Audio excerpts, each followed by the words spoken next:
All right. Welcome everyone to NYU. I hope you are enjoying the vacation, the location, and vacation for some of you.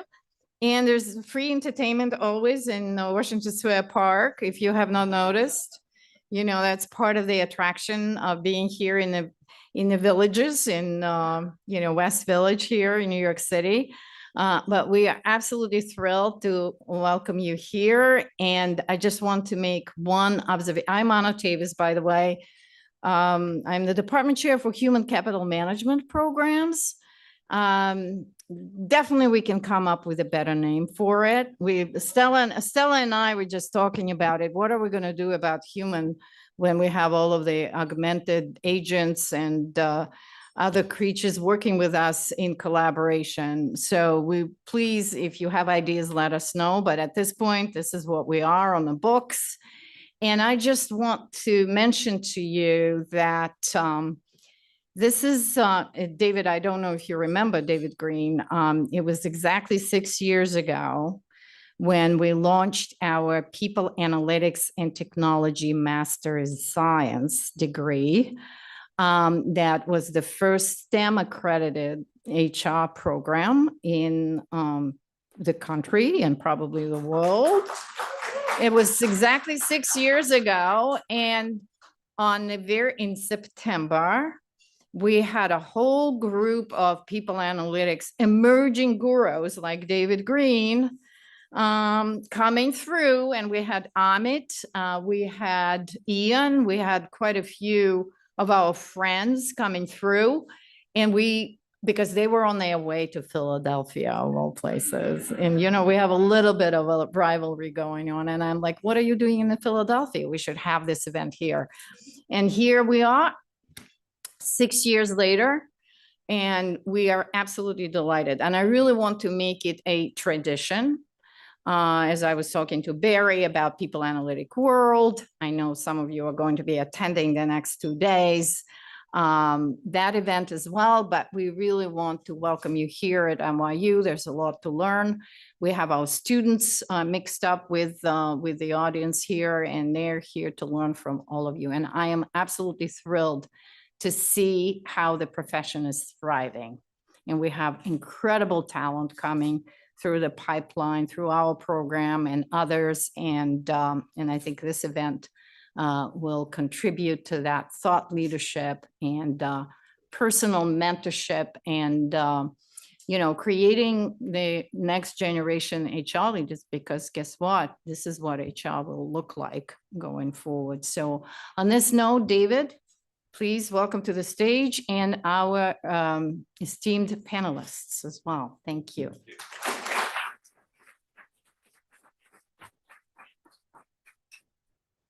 Well, hello, everyone. So I'm David Green. I did fly in today from London. So whoever's sitting next to me on the panel, if you start to see me nod off, just a bit of an elbow in my ribs will be very good. Anna, thank you very much for hosting us today. And Stella and the team, thank you very much for organizing this. It's always a privilege to speak at the New York Strategic HR Analytics meetup. I think that's the right title, isn't it? Because I think it was the first HR Analytics meetup that I was aware of, and it's been going for over 10 years. So I think firstly, a round of applause for Stella and the team for... And I think they've inspired people analytics meetups all over the world now. Wherever American city that I tend to be in, there seems to be a meetup going on the back of an event that's being organized. And Stella, Jeremy and the team that put it together, I think here have certainly inspired that. So I'm going to introduce the topic before I introduce the panelists to come and sit up with me. It was quite interesting because we had a briefing call about this 2-3 weeks ago. I think before I had to go to Vegas for Workday. All the weeks are blurring into one at the moment. So it's interesting, actually, this topic. So we recently published at Insight 222, where I'm a managing partner, a study around the people analytics operating model. So we first did this about 5 years ago, and we wanted to see how that people analytics model had evolved. And there's certain things that are actually really driving growth in the space, I guess, and one of those is new ways of working. How many people in the audience have been involved in their companies, either setting what their hybrid policy will be, or doing analytics to understand how effective or not it is as well? How many of you? So a few of you. There's a huge amount of focus on where work gets done and how many days maybe people will be in the office. I'm sure most of you will have seen the announcement by Amazon a few weeks ago that they were going back to 5 days in the office. Phil Kirshner, one of the people here in the audience, he certainly made some good observations on that on LinkedIn. And Annie Dean, who's one of the panelists today, also made some observations. And I was just talking to Annie before we got started, and that post seems to have gone viral. Is it 11,600 likes or something? I think that's viral on LinkedIn. And I think there was also a KPMG CEO Outlook report that was published a couple of months ago, which suggested that 83% of CEOs expect a full return to the office within the next 3 years. Now, Amazon and that report are outliers as we know it, because most companies are doing some form of hybrid. What we think there needs to be more focus on, and we're going to talk about this on the panel tonight, is who is doing the work, because that's changing. Just as much as hybrid is part of our lives now. So if we think about generative AI and other AI applications, work is increasingly being done by both human workers and digital agents across different environments, whether it's digital, physical, and virtual. So that's our topic tonight. And I'm joined by 3 speakers who are kind of at the forefront of this, and each who can provide a different and specific perspective as well.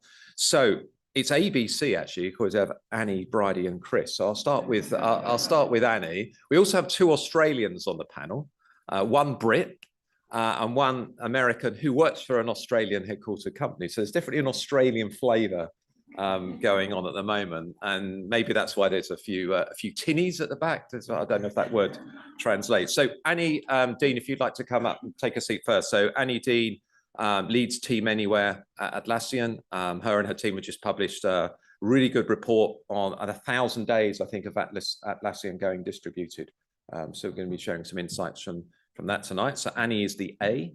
Then we have Bridie, who is the B. Bridie Lear. Bridie is the head of people, insights, and analytics, and you've just lost your name tag. It doesn't matter, does it? Yeah. At Expedia, so Bridie has actually led people analytics in 3 companies: ING in banking, at GSK in pharma, and now Expedia in tech. And each time there's one of those people analytics leaders who's been reporting directly into the CHRO. And then we have our C. So our C is Chris Butler, who is the founder and CEO of One Model. Our second Aussie on the panel as well. So One Model's been going for how many years? Almost 10 years. Almost 10 years. Yeah. Lots of 10-year anniversaries this year. The conference that Anna referred to, People Analytics World, celebrated its 10th year this year as well. So, but People Analytics has been going longer than that, of course. So we were just talking about one of the firms that Chris worked at before he set up One Model, Inform. How many other people have we got in the audience who worked at Inform? I know there's at least one, because Al's here. So Jordan in our team at Insight 222 was at Inform. If you did an organizational network of the people that used to work at Inform and where they are now, I think we'll see how influential Inform was. So looking forward to hearing from you, Chris, as well. So before we dive in, let me explain how tonight's going to work. It's not a traditional panel. I think it's fair to say we're going to get a perspective from each of the 3 panelists, and then we're going to open it up to you in the audience for questions. And we may actually ask each other questions depending on what we think of each other's perspective as well. So firstly, Chris is going to take 10 to 15 minutes to introduce the concept of digital agents and agents automation. Then Annie's going to share her perspective on distributed work based on the experience, but also the research that Atlassian has recently published, and also looking at the best, looking at research on the best way to organize work. And then Bridie is going to explain how Expedia's people analytics team is taking a proactive approach to the adoption of AI and Gen AI to support its shift from the shift that we've always been on in people analytics, and increasingly that shift on primarily working on HR challenges to actually enabling business-focused solutions. So if you think of questions, what we might do actually at the end of each, maybe after Chris, because Chris is going to be on 10, 15 minutes, if there are questions, maybe for Chris, we can take those then as well, and kind of a little bit of audience participation between each perspective. So Chris, I'm going to sit down and shut up, which I think everyone will be pleased about. And Chris, you're going to step up and do your stuff. Thank you.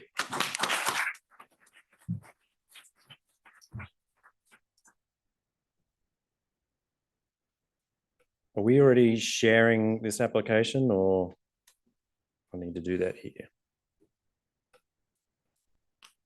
Just hit share. Okay.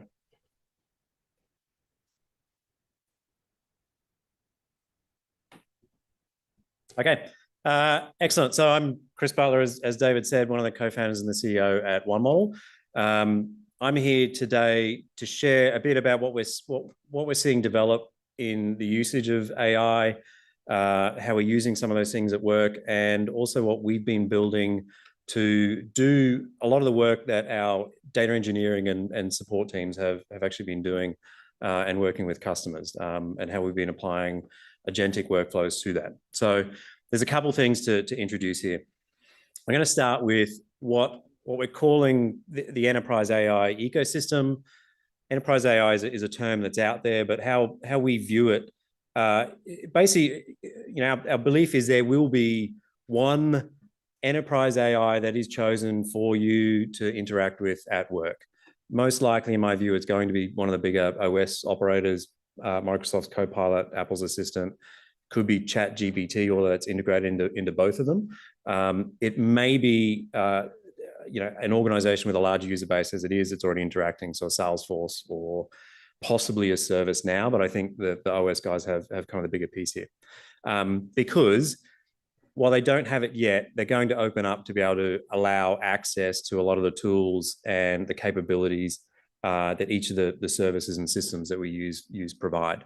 So that's coming along. I'm going to come back to this and kind of talk about that as we move through. But what that means and kind of the big shift that we're seeing and going to see is the opening up of access to tooling for the AIs to use.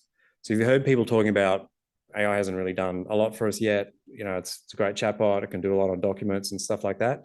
It really hasn't hit a productivity point because it hasn't had proper access to tooling and the ability to work with those things. And that's coming. ChatGPT just released, I think the old name was Actions. I can't remember what the new name is. But where it can work with external tooling and start bringing those things through. Microsoft will soon do the same, and you're going to see kind of that opening up of that ecosystem come together. And that's hugely important because the ability to access those tools, and what we saw early on was if we could open that up so that it could interact with the tooling that we have, it could do a lot of those jobs and challenges and then choose kind of which pathway it needs to go to get the job done. So I'm going to talk about how we use some of those things, what we've been doing and how we've been building some of those elements. But this is moving quite broadly across most organizations, SaaS tools, platforms, that sort of thing at the moment. So as we look at it, our platform is really, it's a set of tools. It's a set of capabilities that we've opened up to be able to interact with. And that's kind of the most powerful thing that we see coming through. So, Equip, we build tools for the same reason. We actually make them productive in the pace of going so. Right. So one of the ways we're going about that, in the last 6 weeks, I think you've heard a lot come through about agentic workflows. We started building these towards the start of this year. But building pathways, or actually I'll move to the next slide and kind of describe, more about what they are. But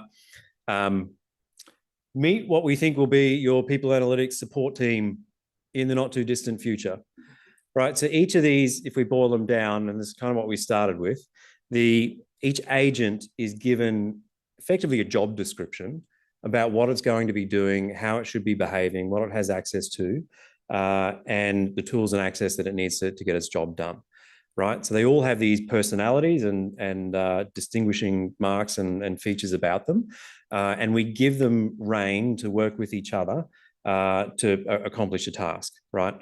So, in some ways, this looks similar to a PA team itself, but we've got a project manager, data engineer, critic, and analyst itself.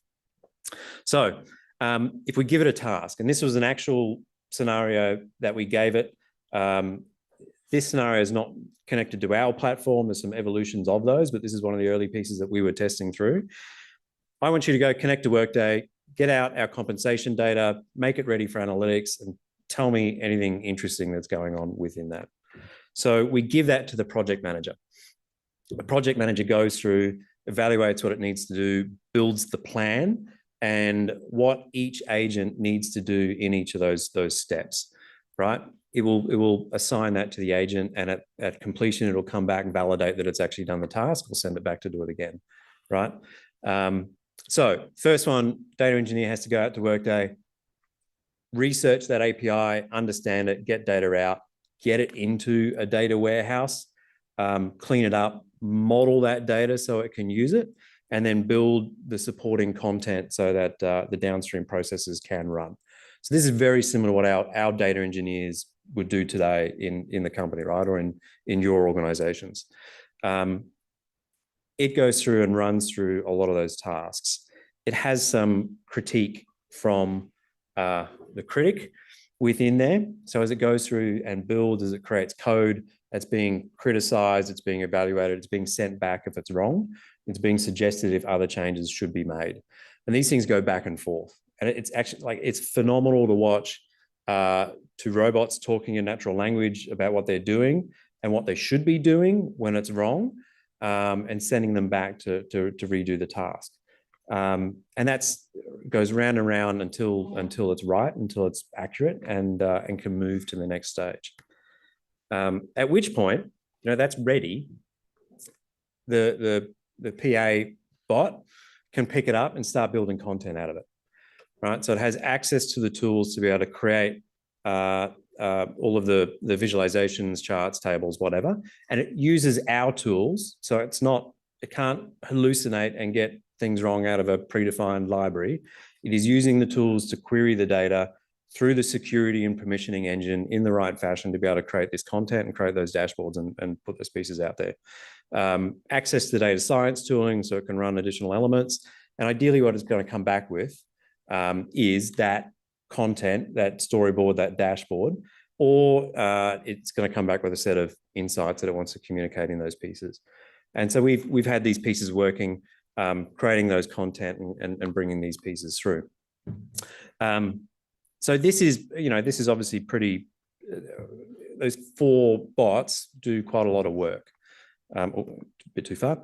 What we found is that even within those, we actually had to create more agents within that were more finely tuned and controlled to the tasks that they were doing.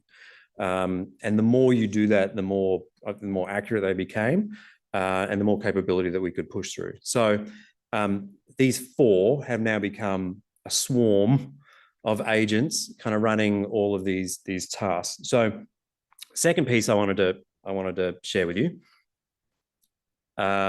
is we had a project in doing that, in moving to this swarm. We had a lot of agents. We had to move from that linear type architecture into kind of what we position it is it's in more of a directed graph, so that each of these agents are within a decision tree or cycle that it can move through. But in the process, we can run a lot more of them in parallel. We can scale this process up, in a much larger fashion. So our internal engineers, estimated it was going to take them about 20 days for the 2 of them, our most senior data science engineers, 20 days. So they've been putting this project off. If anyone heard, OpenAI released their O1 model a few weeks ago now. In testing that, they sat down and said, why don't we take on this project and try and get that done? So it took them a few hours to kind of configure that, get in the environment where they could actually use it and move through that process. But once they did, does anyone want to hazard a guess about how long it took them to actually re-architect? We got 40 person days there. No one wants to throw it out there. David? You're old person. I'm going to go lower than 40. I'm going to go 29. 29 days? Yeah. 20 days. GitHub Copilot makes engineers. Okay. One day over here.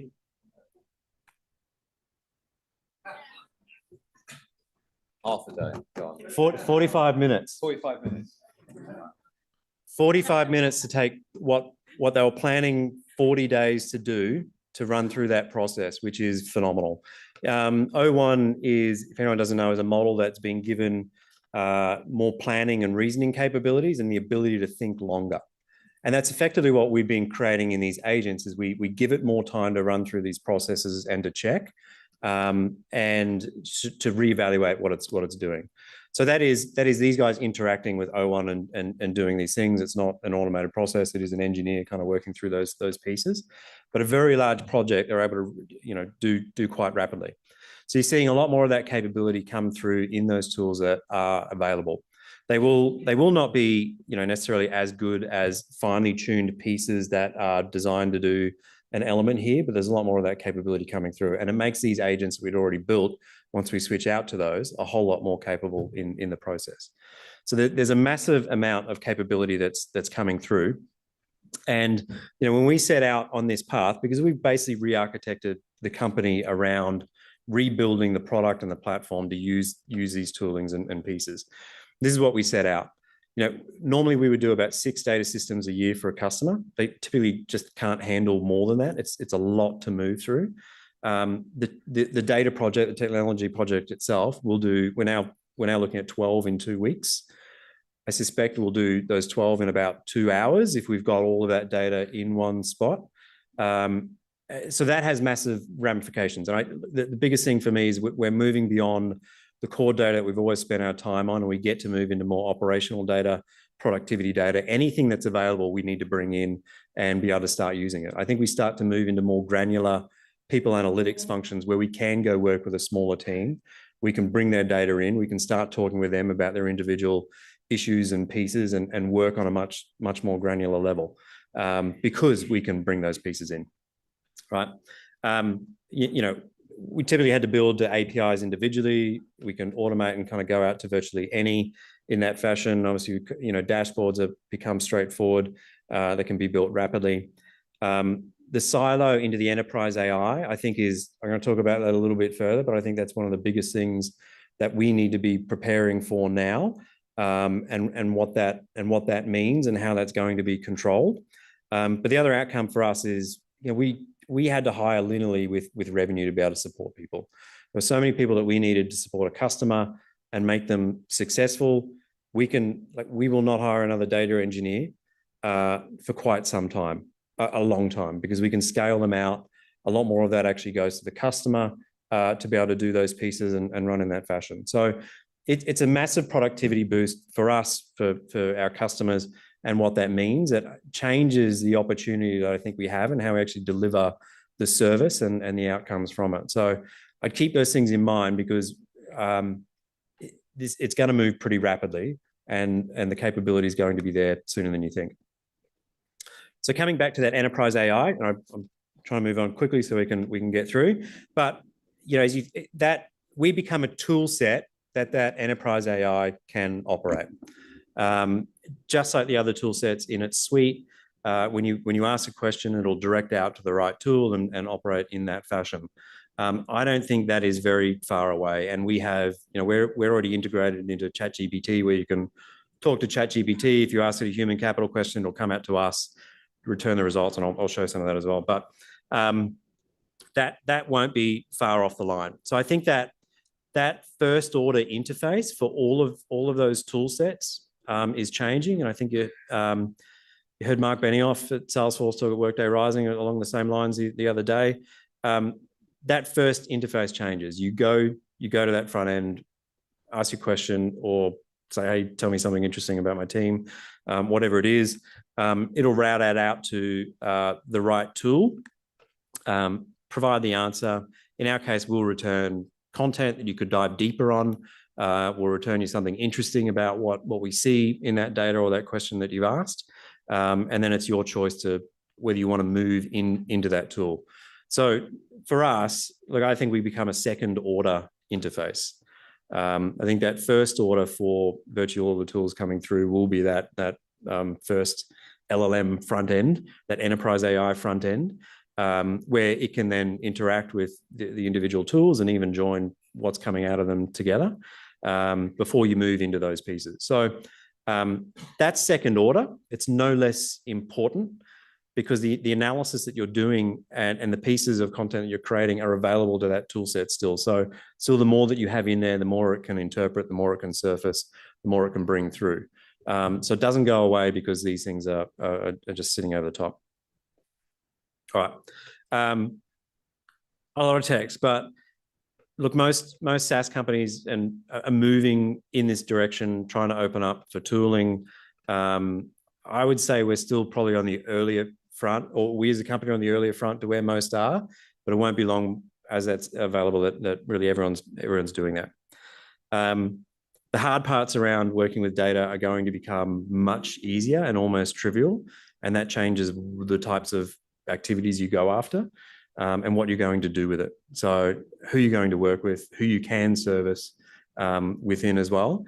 And the bigger challenges are going to be around how do we secure that? And I think that's one of the biggest enterprise AI pieces that in the other box, HR and PA need to be paying attention to.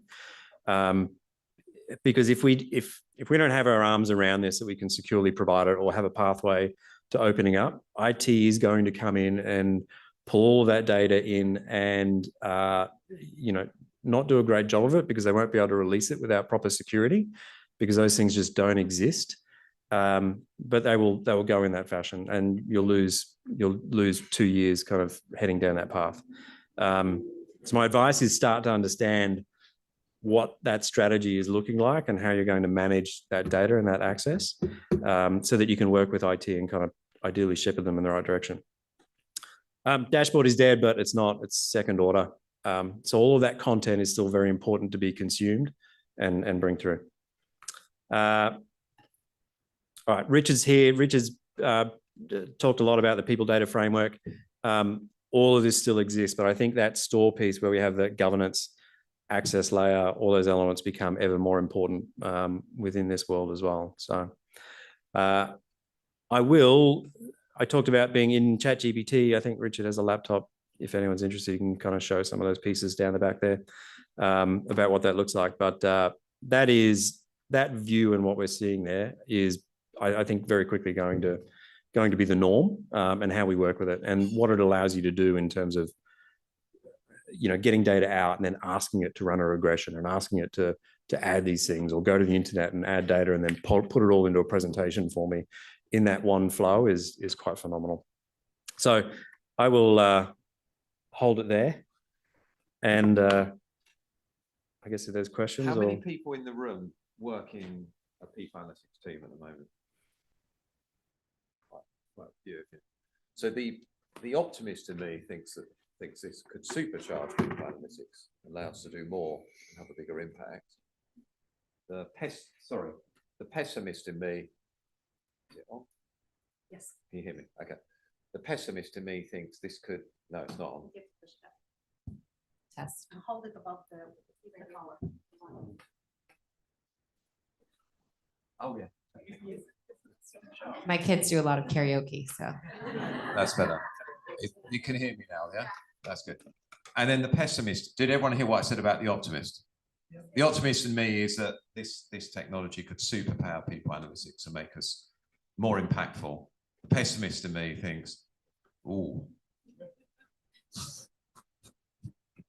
People analytics have been growing for a long time. I'm not sure it's going to be growing when I look at some of that. I'd be interested in your thoughts. Obviously, you've been looking at this for a long time. And everyone can hear me, yes. Yeah, I think that view of being able to do more and get down to that granular level really increases the demand.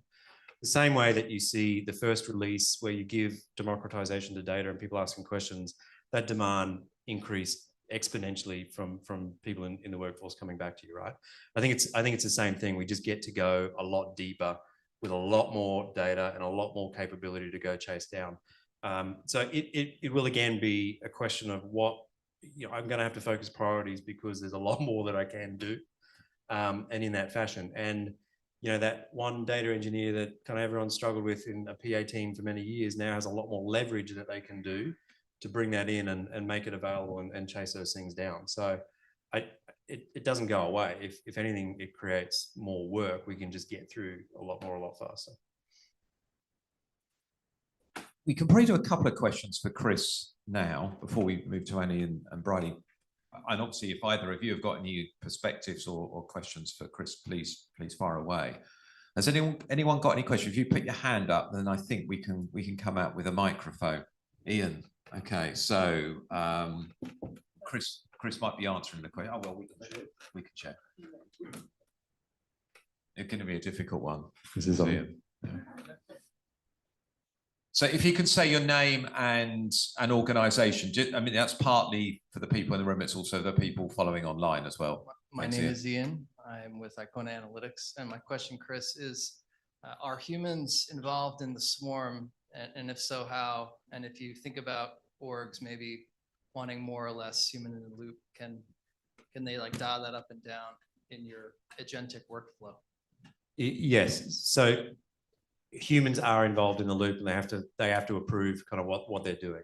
So there are steps in that process that it will build and return. Hey, these are the changes I'm going to make. These are the things I'm going to build. They're out there for if you're an engineer to review and before you push that through. So it will provide all of those pieces that you need to make an informed decision before it goes ahead with that. So the critical pieces in the step that are reserved for human interaction. So it won't do it on its own. There's Casey there, and I think that there's a hand there. Hello, my name is Scott, ex-people analytics for Thermo Fisher Scientific. So David, kind of piggybacking off of your point around optimism versus pessimism, if we think about HR business partners starting to interact with that enterprise level LLM user interface, how is one model thinking about like the product management lens of how HRBPs and managers are interacting with that? To then, if we think about, okay, there's less data engineering work, there's less direct coding that needs to be done. How do we get better at looking at the product data of how our teams are using it to then be able to drive that deeper effectiveness? So I think there's possibly a couple of angles there. The usage of the tooling itself or how they're actually using it. Look, I think getting all of that in there so it can work through and answer those questions is kind of the first step to enabling them. I think the governance around what you give them access to is still the same problem that we have today and what they can and can't do. So that doesn't go away either. But that's part of why we need a focus on governance now, so that we do control it and it's not all slathered in and somebody realizes that it's open data and we no longer can access it because it's not controlled properly. So I think providing that and allowing them to move through, what comes back from it is still interesting. And I think there's a gap today in understanding how people are using these tools as well, that none of us really see.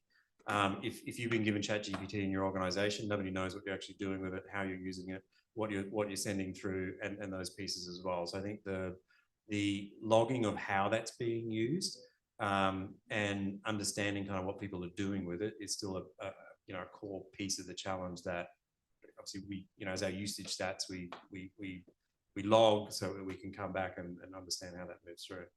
I'm sure if that's the question, but always reiterate. Right. We can continue with the questions probably a little later. Yep. Yeah, I was just about to say that. So I know there's other people who've got questions, so we will get to that. So Chris, thank you very much.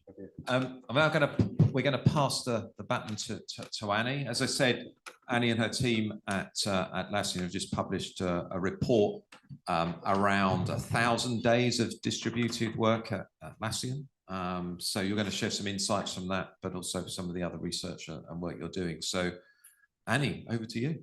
Fabulous. Thank you everyone for having me this evening. I love to be in a group of people that use agentic workflow as a phrase that everyone understands and chats through. So I'm the head of Team Anywhere at Atlassian. That means that I'm responsible for our approach to distributed work. I like to think of myself as a person that drives business transformation through a people lens. And I'm the leader of a non-traditional organization that includes our real estate portfolio. So I oversee all of our offices and our workplace experiences teams. I also oversee a dedicated research organization that focuses specifically on new ways of working, because that's critical to figure out how we move forward in this environment. And I also oversee a set of strategic talent programs. So that includes enterprise onboarding and something called our Intentional Togetherness program, which is a highly utilized program that keeps our employees connected, despite the fact that at our company, office attendance is never required. So one of the things that is really interesting about the work that I do is that despite the fact that office attendance is never required, all of our 12 offices are highly attended. They're buzzing every day, and we see that people are able to engage in our office portfolio in a way that really works for them.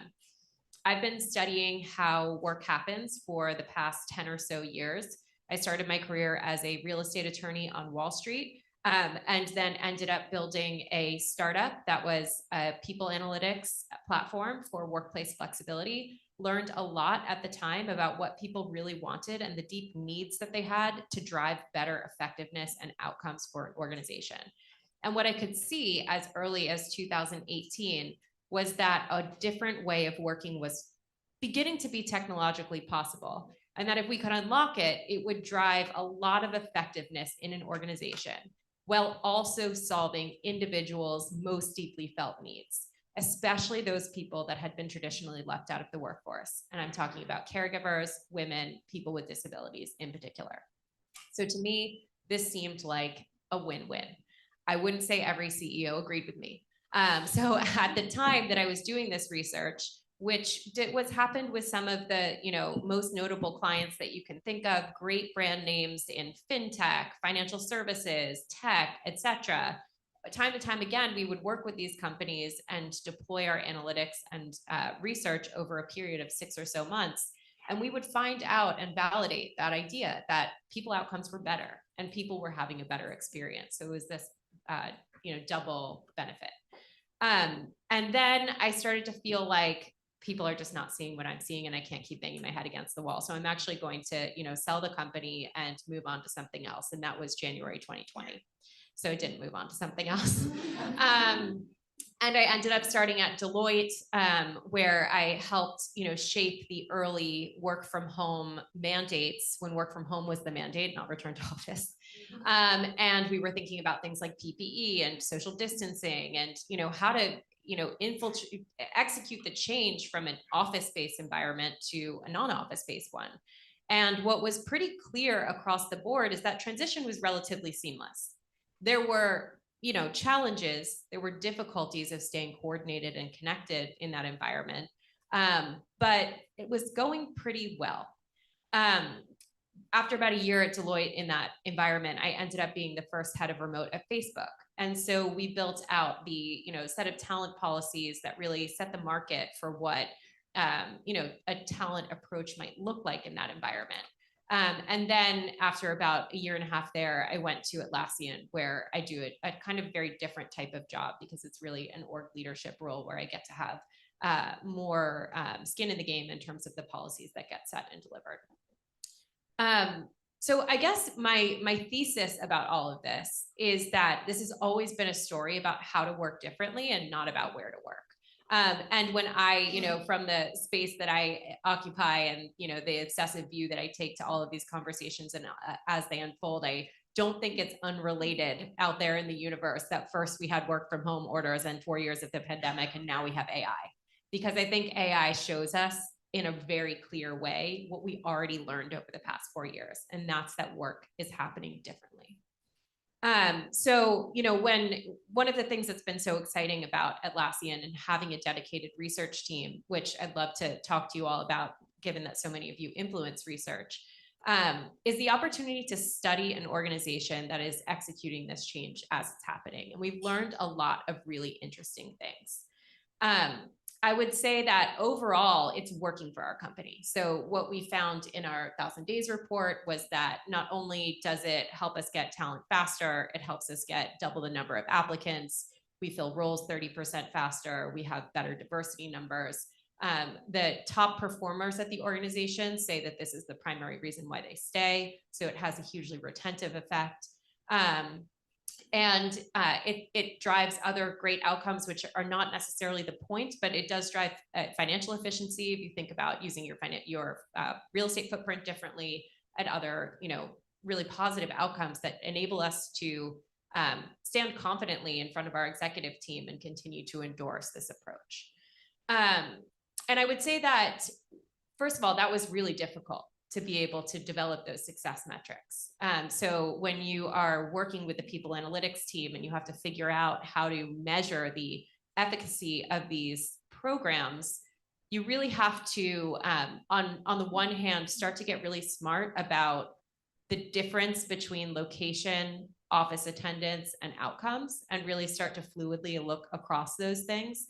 I think some of the mistakes that I've seen people analytics organizations make is thinking that it's just about location, or it's just about how they're categorized in the system as a hybrid employee or a remote employee. Instead, you want to look at actually how frequently that person is connecting with others and attending the office, which can result in a different insight.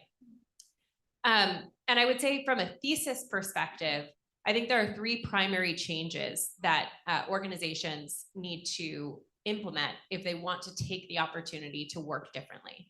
And the first is that just writ large, the company needs to work differently. And I'll tell you what that means. And I think that we're not quite there yet. We're still having this conversation about where work is happening, and we are conflating the idea that where work is happening is a descriptor for how work is happening. But actually how work happens is a very different and more nuanced conversation. The second thing is figuring out a new set of org processes, which, by the way, also includes things like new types of analytics to help describe what's actually happening at an organization. And the third thing is figuring out how to manage offices differently, because there's a very discrete set of strategies to use to activate an office in a different way when the office is not the way that work is organized. Okay, so thinking about how we do work differently, kind of bullet number 1. There's 3 big changes that I'm seeing unfold. And even me, who's in this every single day, this is the newest body of work that I've been working on. I think it's been hard to kind of drive consensus about what's actually happening out there and why it's so much more difficult to communicate, why we're still stuck in meetings. We did a State of Teams report this about 5 months ago, and we found that 65% of employees think it's more important to respond to notifications than make impact. That speaks to the culture that we're stuck in.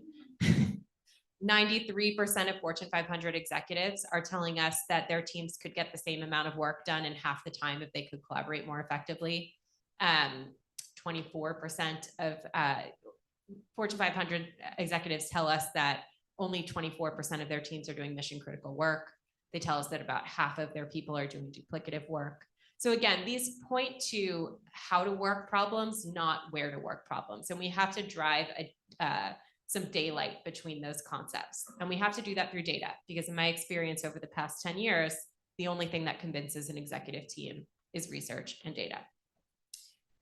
Okay, so what does it mean to work differently? On the one hand, it means that we drive a culture of communicating differently. And that generally is about clear and succinct writing. So I think a lot of us who are have some years behind us in our career, we learned how to drive conversations and decisions using PowerPoint. We learned about charisma and making our point and driving that verbal conversation. Now it's about clarity of thinking and writing that down in an extremely succinct way, whether that is on Slack or it's in an email, or it's how you drive a page-led meeting, which is how we run meetings at Atlassian. You document everything, everyone reads that for 5 minutes, and then you have a discussion. You also use different formats for communicating. So if you're not using async video, you should be. If you're not using voice notes, you should be. And that gives you basically a different quality of information layer at your company. The second thing is that you have tools that create visibility across all of your processes. So it's really easy for you to figure out who's working with who, what projects are actively happening, what goals exist at the organization, and how you're tracking to those goals. So if you have those two things, a culture of writing, higher quality information, and visibility as to the work that's happening, it means that you can go ask AI in your agentic workflow or whatever access point you might be using to tell you what's happening at your company, and you can get that question answered immediately instead of waiting weeks or days to get into a meeting to have someone tell you. So that means that you unblock yourself instantly and can keep moving faster. It also means that you save a ton of time from meetings. And that brings me to the third point, which is that with all that time you save, you can actually be creative. You can focus. You can grab your teammate and start solving hard problems together. And you build a culture of treating your time together as really, really important instead of something to just give away. So that's kind of how we think about working differently. And by the way, there's a lot of research to be done about how effective that is and how a culture of writing can make an impact, how creating visibility to your projects can help make projects move faster. I think that's really, really interesting and important. The second thing is about new org processes. So just to touch on them lightly, in order to make all of this work, you have to hold people accountable. So you've got to have a great performance management system, and you have to get people comfortable with giving feedback, right away. You also need to keep people connected, because keeping the team trust is a super important predictor of team effectiveness. And when you think about what we have seen, we built this program called Intentional Togetherness, which is where working teams come together for 3 to 5 days, or even 1 to 3 days, any period of time. And they use our offices to do that, which means that the program is incredibly subsidized. It's 90% subsidized by our current office footprint, and means that we don't have to spend a lot of incremental T&E to make that program happen. We see that the team connection rates go up by 27%, and they don't decay for 4 to 5 months. So, and then we compared it to office attendance, so sporadic office attendance. How did that drive team connection? And it had 0 impact. Now that makes sense, because office attendance doesn't predict your ability to connect with your team, because most teams are not co-located in this day and age. Microsoft told us that over the pandemic, they used to be 60% co-located. Now they're less than 25% co-located. Even if you are co-located in an office, if you're a large organization, people are on different floors. If you are in more than 50 feet away, you're acting like you're a distributed team member. So, that's how we need to start thinking about these things. Then when we think about the last thing, how to use your real estate footprint differently, we had to really think about a different way to understand the value of our real estate when we approached our real estate portfolio. One of the things that was an assumption about offices is that they were valuable because people attended them. So the way that a real estate portfolio would be designed was, if you have, headcount growth of X, then you're going to add 100 square foot of real estate per new employee. And it's just an up and to the right line. But when you have an office that is non-mandatory, you have to start treating it more like a membership. And you have to have ways of predicting attendance and understanding and sensing how to change services in an office, or how to close gaps of people's experience in that office using data. And so, you probably remember as people analytics leaders that even in 2021, 2022, people were super creeped out about the idea of tracking people's VPNs. I have found that to be incredibly important and useful, because it helps me understand in an anonymized way, every single person that walks through our doors, and a little bit about them. Like, are they coming from a commutable distance? Are they coming from outside a commutable distance? And those inputs help us drive design decisions. So for instance, in New York, we found that our office was very well utilized, but more than 50% of visitors were coming from outside of the area. And that meant that we had to create larger event spaces in order to be able to engage people. And we've made a bunch of different, on a portfolio basis, a number of different insights on that. And so the way that we've looked at the kind of efficacy of our offices is using 3 key metrics. The first is cost per visit. So we look at the cost of every single visit that comes into our office. That means we look at all of the fixed costs of the office and then the variable impact of the different visitors that might come in over a time period. We look at this quarterly. And that helps us give us kind of a benchmark on a cost basis of, are we trending in the green, or are we trending in the red in terms of how we view the financial health of this membership, place, that the community space that people now come. And it also helps us make an apples to apples comparison across the portfolio, understanding cost per visit as a consistent metric across all offices, despite the fact that they're in many different real estate markets, and therefore the fixed costs are going to be quite different. The next key metric that we look at is visitor frequency. So we want to understand how engaged is a community. Are we seeing that there are a lot of visitors that are coming, fewer than 2 times a month?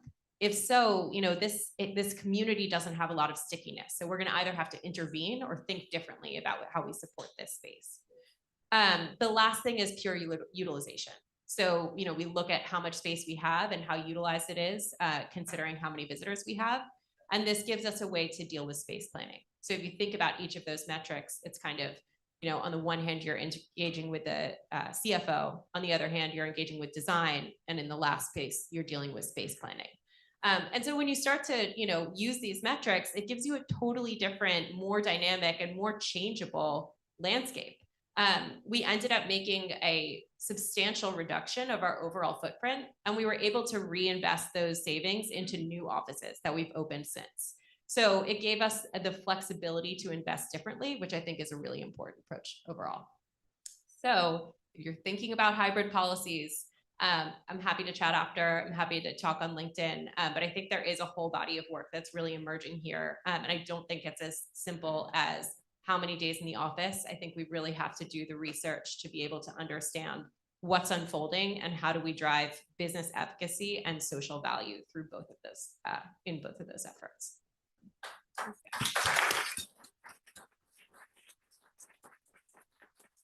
Wow, that was fascinating and lots to unpack. And and I think it really shows that in organisations obviously such as yours, but others, the study of how work gets done and where, and this importance of collaboration and the trust. It's fascinating. And again, leads on quite nicely for what we're going to talk about Bridie now. Now, many of you may have questions or perspectives on what you've heard from Annie there, so save those up, and we'll get to those in a minute. Bridie, I'm going to pass the baton to you now. So Chris has really presented, with technology, how things are going to potentially change in terms of how a people analytics team goes about its work and how technology is going to support us to perhaps do more. And Annie's really talked there about a big focus for many people analytics teams. I think it is for you at Expedia in understanding this working differently. I can't like that, working differently.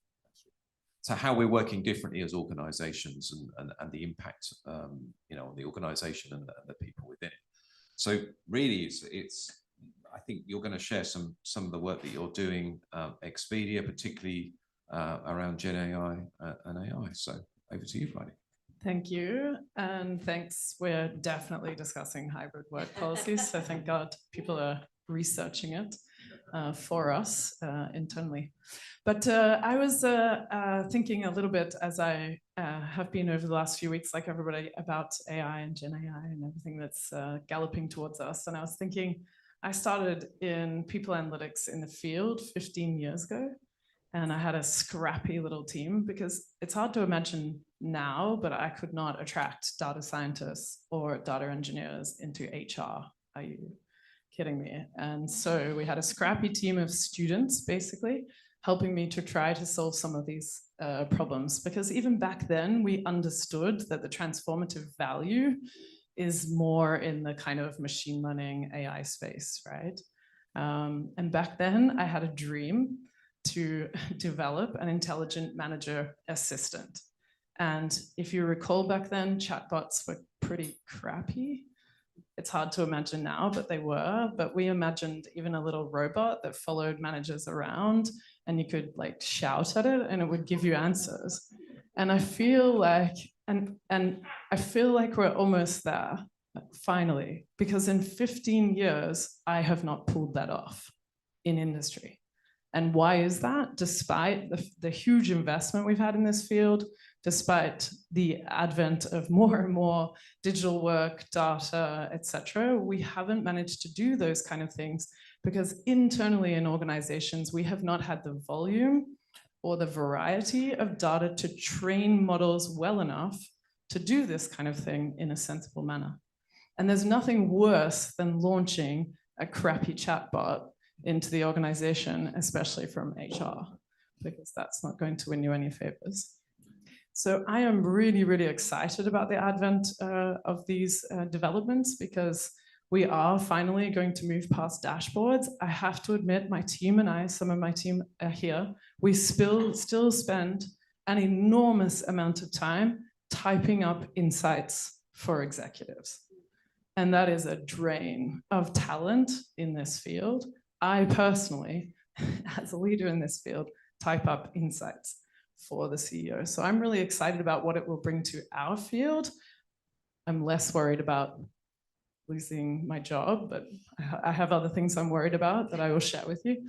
But I'm really excited about what it will bring to people analytics, what it will bring to the HR domain. Finally, HR professionals will be able to do some of these things themselves. I mean, I've spent 10 years thinking about how to help HR professionals adopt data kind of driven products, etc. So really excited about that.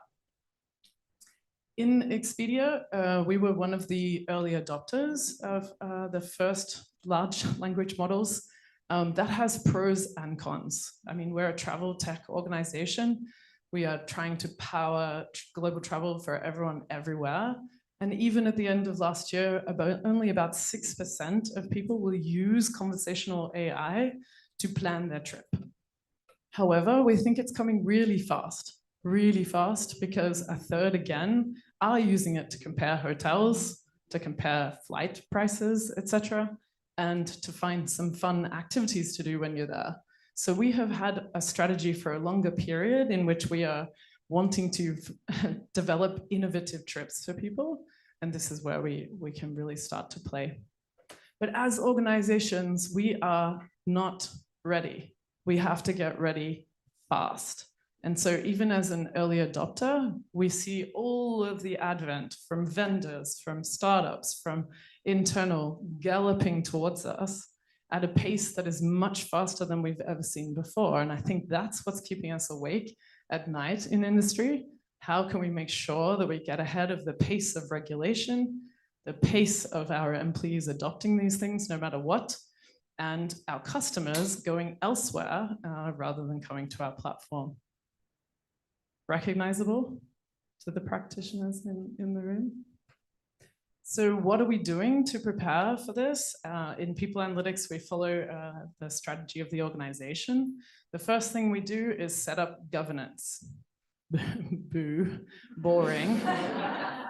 But as Chris mentioned, this is the best way for us to go fast, to make fast decisions, to make sure that we understand what our employees are using these open tools for, and make sure that we're solving it internally as well as our customers. So I'm a member of our Responsible AI Council, and our Responsible AI Council means that we can make fast decisions about which vendors we will make relationships with.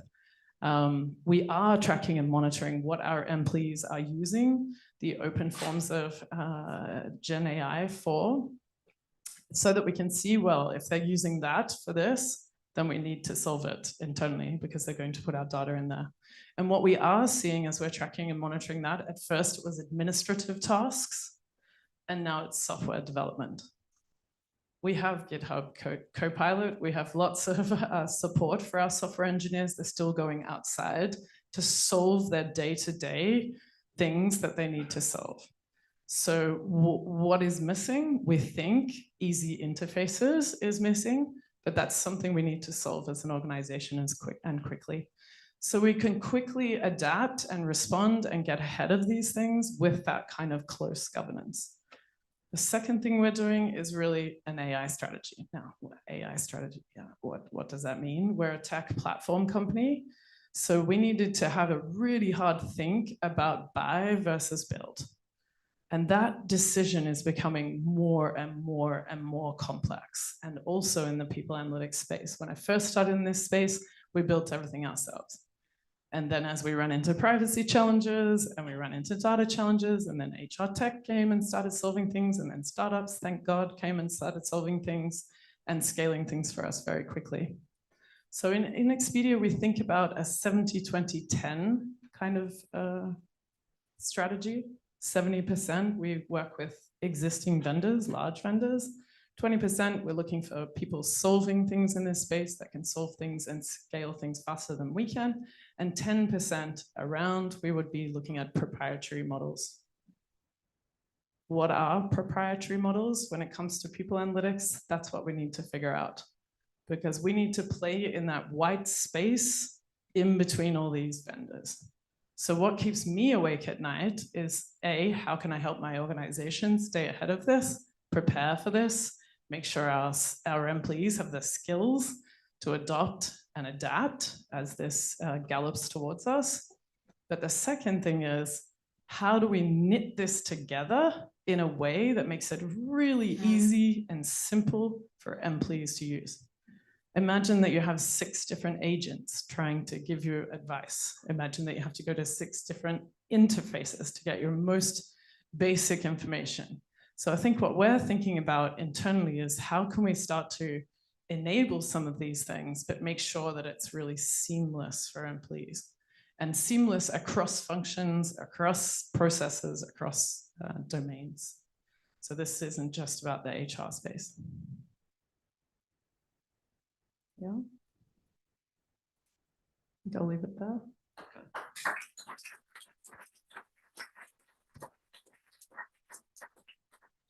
You know, thank you to Bridie and Chris, actually, because I think each of the fascinating perspective. I'll blame it on jet lag. So I think, you know, each of Annie, Bridie and Chris have all a fascinating perspective. So now let's open it up to the floor. If you just put hands up, and Stella will kindly walk round and here we are. Matt, that's a nice easy one, Stella. Nowhere to walk yet. If you could just say your name and where you've come from, I think is helpful, I think, as well. Sure. Matt Malter Cohen. Oh, I'm just going to talk loud instead of using the mic. Oh, I see. Should be on. I'm glad that someone else is struggling. Can anyone? This does not work? Oh, okay. Amazing. So to Bridie's point, you're still writing summaries for execs from the data because people ask good questions. And I'd love to hear from Chris potentially how you're thinking about your system supporting asking better questions.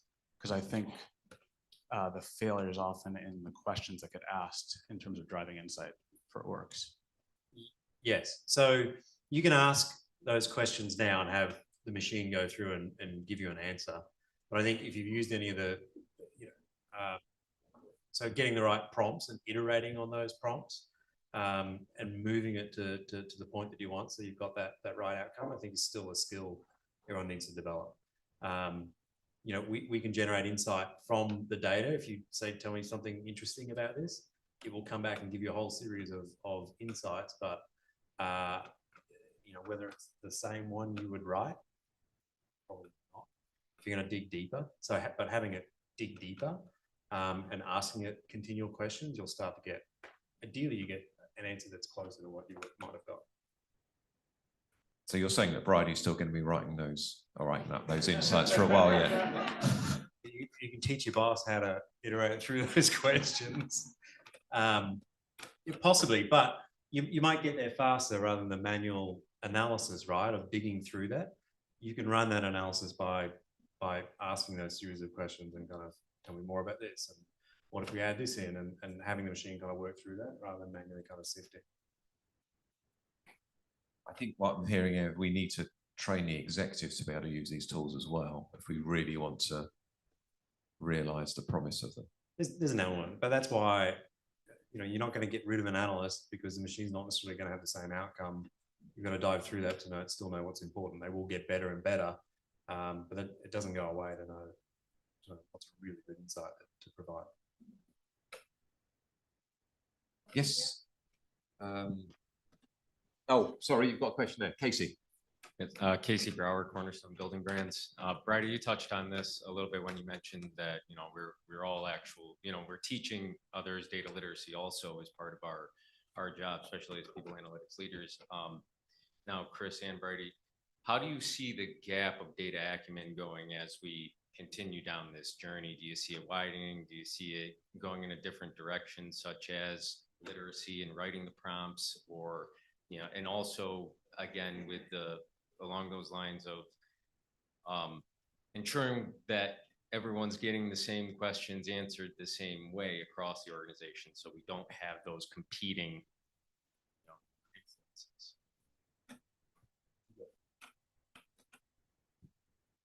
Yeah, so having thought about this for a very long time and being a little perplexed about why we're still talking about HR adoption of kind of digital and data and analytics like enablers, I'm a bit concerned that that will continue unless we make the same kind of effort to enable the HR function to adapt to this, just like all other jobs, right?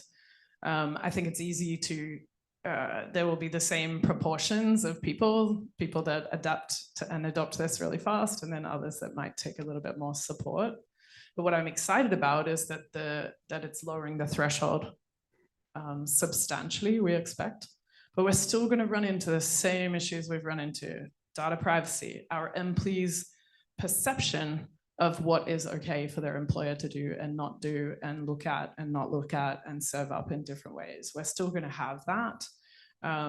So we're still going to have to like march through the same challenges. But I do believe this is going to lower the threshold a lot for some of those things that we find very difficult to optimize, basic HR processes, etc.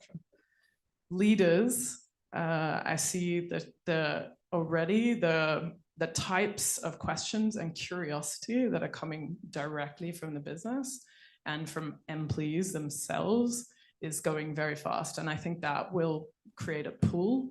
That we are still trying to solve the same questions in the people team, and therefore in people analytics. How can we make sure people are engaged, healthy, productive, etc.? But what I'm seeing is a much sharper question coming in from leaders. You know, how can we unlock focus time in engineers? How can we accelerate information flow through the organization so that we have faster time to market? These are different questions than we were getting before, which was, what's my attrition, etc. So. Yes, left front here, I think. We've got around 10 minutes left, I think, for questions. I'm looking at Stella, just to around 10 minutes, Stella, and then we'll, okay. Great discussion. Thank you, panel. I have a question from Annie. So it's a great research what you've done on 1,000 days of distributed work.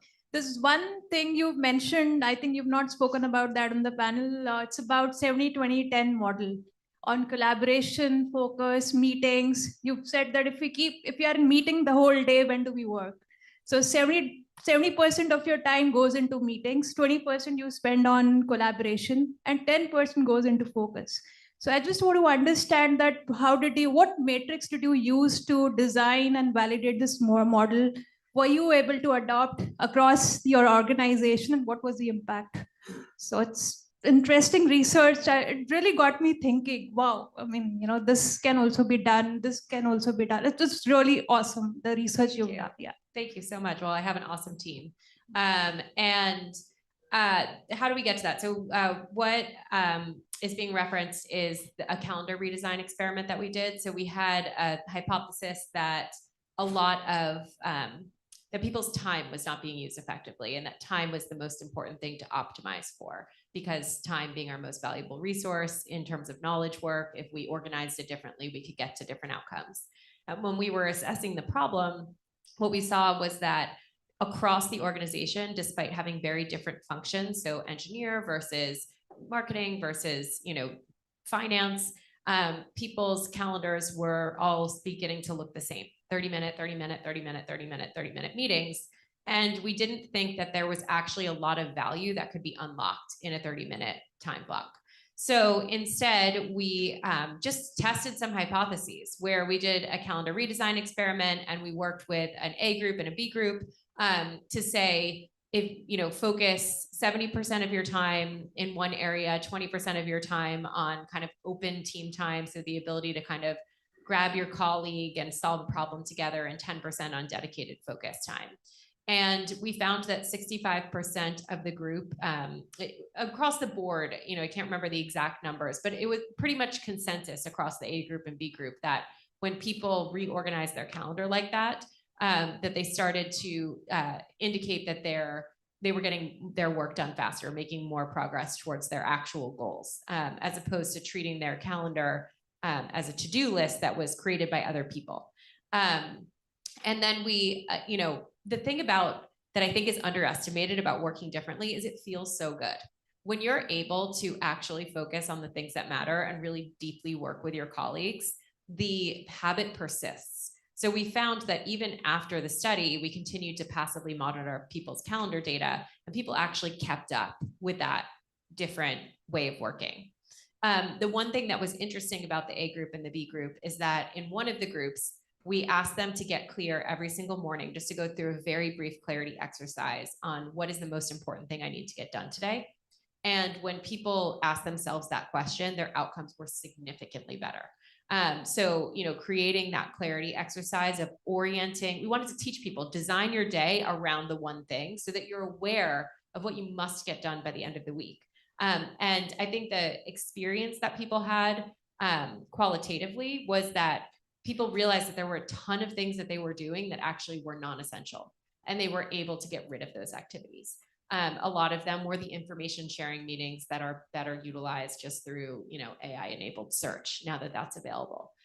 So it was a really interesting finding, and an example of, an analytics team basically taking a research hypothesis and testing it through experimentation. So we have run these controlled experiments with 4,800 Atlassians over the past year, and we're working on different theses all the time. But we get people to enroll through different channels.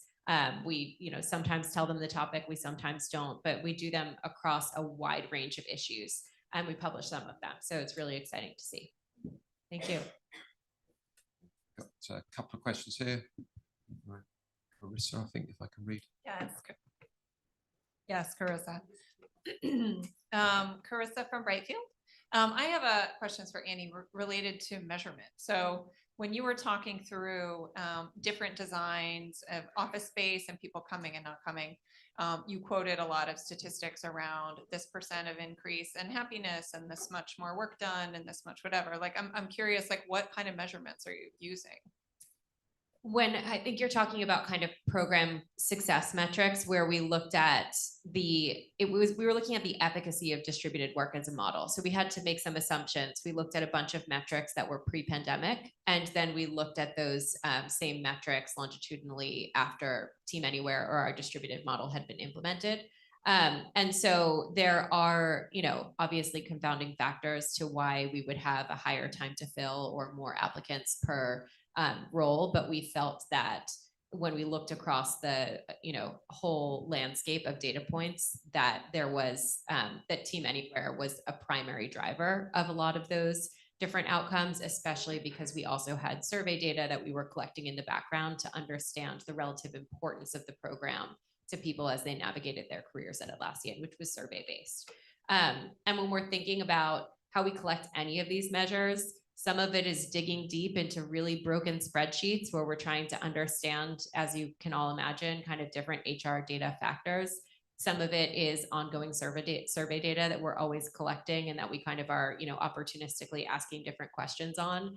And then some of it is financial data or looking at, VPN access for those people who come into our offices versus those people who don't, considering things like performance data in a very anonymized way. We tend not to, publish those results, but in general, they continue to be really a positive signal for the program overall.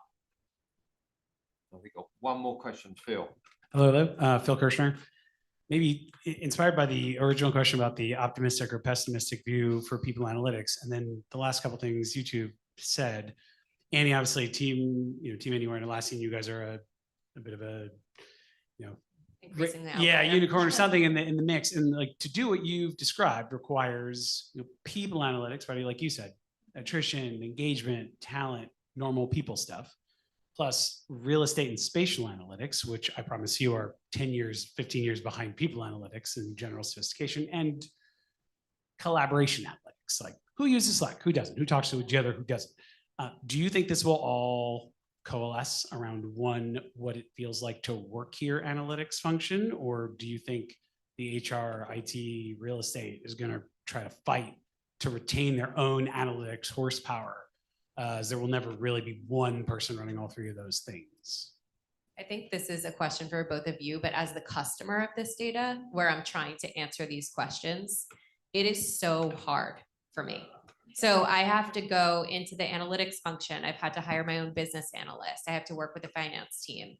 And I am obsessed with uncovering this information, and it takes so much time and effort. I have to beg. I have to sit in, I can't even tell you how many hours of meetings with the real estate and finance organization to beg us to look at this in a data-driven way. Everyone's on side now, everyone's into it, but the amount of effort that it took me to unlock that opportunity was incredible.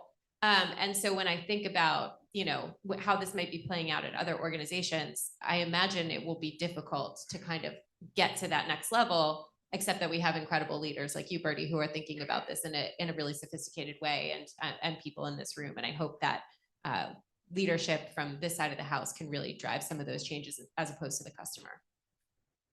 I might add, I see this as part of the byproduct of starting to work on a more granular level with these teams.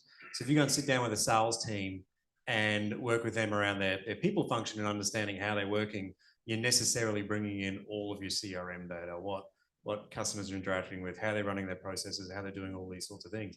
Once you've got that in there, you can really ask questions against the broad gamut of everything that exists there. So that process of being able to go after that naturally expands. I think who owns that is still may be contentious, but I think the PA function actually has an advantage to be able to use that data and to properly govern. And I'm talking about security and who should have access to what, that we've got a better framework than they do for being able to secure that. So I think by virtue of being able to do more means we can go chase down more of those individual functions and problems and start working with them and bring all of that in. We have internally, we've started, because we now have this available internally, to get all of our sales, marketing, finance, customer success, all of that in that one spot, and can now ask a question through an LLM to be, across any of those subjects. So it's a building, and that's why I say we need to get on top of that as soon as we can and kind of show the way about how, primarily about how it should be governed, I think is the hardest point to solve here, to make sure that we've got the right pieces that we can open it up to the business and use it. Or there's other. Yeah, so I think this has always been a challenge. We need to be able to integrate and exchange our data sets. I never advocated for enterprise analytics teams before. Do you know why? Because HR cases or employee cases never hit the top of the list, never get any data science allocation, etc. That is not the world we're in anymore. Now, people analytics is leading most of these initiatives. So I think it's less about ownership. It's more about assembling the right types of data sets and capabilities around common set of opportunities for the organization. And I don't think anyone's discussing anymore whether productivity is a business thing or an HR thing. We know it's a business thing, and HR is a business. So I think that's what we're starting to see. Can we streamline and scale those opportunities? Absolutely. And the thing that holds us back is privacy.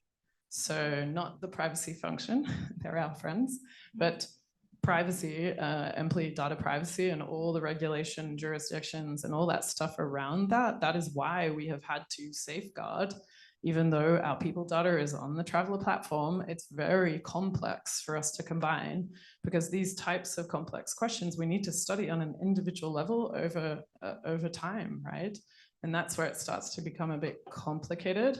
So if anyone wants to solve privacy encryption technology, that would be amazing, because that would really, really help us in enterprise-wide functions, I think. Yeah, one small addition, I think we are seeing more and more chief people officers get responsibility for places, as we talked about at the start, Phil. So maybe some of these things will start to come together a little bit more. Wow, I mean, the time's flown by. So really, Annie, Bridie, Chris, thanks so much for sharing your perspective.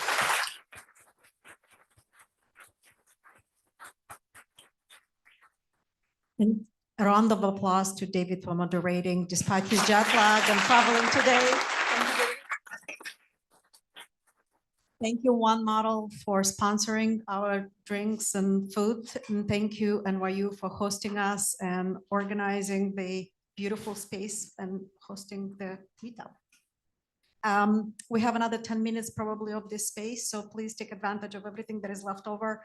Those of you who are looking for a role, or those of you who are looking for great talent, maybe we can call us in this space. So with that, see you next time. Thank you.